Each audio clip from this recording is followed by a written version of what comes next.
Hi friends, இப்போ நம்ம சிறகடிக்க ஆசை பார்க்க போகிற சிறகடிக்க ஆசையில் மனோஜுக்கு நம்ம ரோகிணி மந்திரிச்சு விட்டாங்களே அதே மாதிரி நம்ம மனோஜும் சொல்லிட்டாருங்க. என் மாமனார் கொடுத்தாருன்னு சொல்ல என்ன எப்படி ஏதுன்னு சொல்லிட்டு 1008 கொஷின் கேட்குறாங்க. ஆனால் இதுக்கு நம்ம முத்து சொன்னதுக்கு சரியாக ஒரு பாயிண்ட்டை பிடிச்சாங்க நம்ம ஸ்ருதி. ஆமாம், எப்படி உங்கள் அப்பா ஜெயிலில் இருந்துட்டு பண்ண நினைக்க முடியும், அவ கேட்டது கரெக்டு தானே அப்படின்னு சொல்லிட்டு முறையாக முத்துக்கு சப்போர்ட் பண்ணுறக்கீங்க ஸ்ருதி அப்படிங்கிற மாதிரி இருந்தது.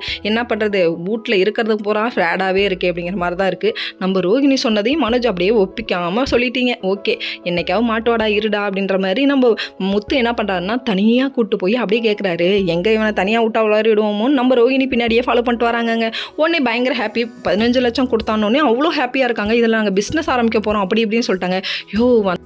வந்தது பார்த்தா 30 லட்சம், இவங்க 15 லட்சம்னு சொல்லிட்டாங்க. என்னையா இங்கே நடக்குது, முழு பூசணிக்காவோ ஒரு சோத்துக்குள்ளே வச்ச மாதிரி இருக்கே. சரி விடுங்க, இவங்களுக்கு இப்படி தான் பொருந்தோம் அப்படிங்கிற மாதிரி ஆயிடுச்சு. முத்து உடனே இல்லை எங்களுக்கு கொடுக்க வேண்டிய காசை கொடுன்னு சொல்லி சொன்ன உடனே நம்ம ரவி இருந்துட்டு அவங்க மாமனார் காசை நம்ம எதுக்கிட்ட கேட்கணும் அப்படின்ட்டாங்க.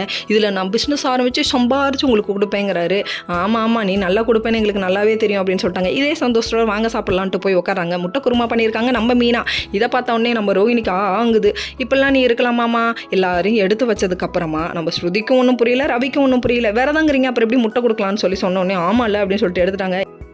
இதுதான் கை கெட்டினது வாய் கெட்டலன்னு சொல்லுவாங்களோ அப்படிங்கிற மாதிரி தான் இருக்குது. விடுமா, ஃபீல் பண்ணாதமா, இன்னும் ஒரு மண்டலம் நீ காத்திருக்கணும், அதுக்கப்புறம் நீ நான்வெஜ் பொழந்து கட்டுமான்னு சொல்லிட்டு அந்த அம்மாவுக்கு ஆறுதல் சொல்லணும். சரி பரவாயில்ல விடுங்க, இப்படி இருக்கும் போதே இப்படி ஏமாத்துது இந்த அம்மா சொல்கிற போய் மொத்த குடும்பமும் கேட்டு நம்புறாங்க. இது ஒரு பக்கம் இருந்தாலும் நம்ம முத்துக்கு டவுட் அதிகமாகிட்டே போகுது. என்ன பண்ணுறான்னு வெயிட் பண்ணி பார்ப்போம். Okay friends, next video